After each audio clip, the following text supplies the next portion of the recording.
Hey friends, hello and welcome back to this YouTube channel.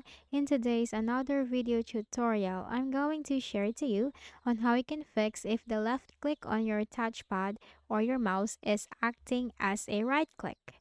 So without further ado, let's go quick into the process. Well, that could be very annoying, but don't worry, that's just very easy to fix.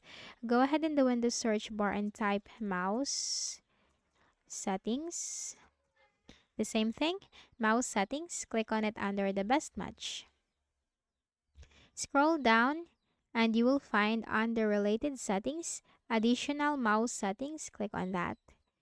And this small window will appear, the mouse properties window. Now click on the buttons tab. And as you can see, your left click is acting as the right click right here. So what you can do in order to fix the issue, just simply uncheck this option, switch primary and secondary buttons. So you are facing the issue because you have enabled this option for the button configuration. So in order to fix the issue, you just need to simply uncheck it.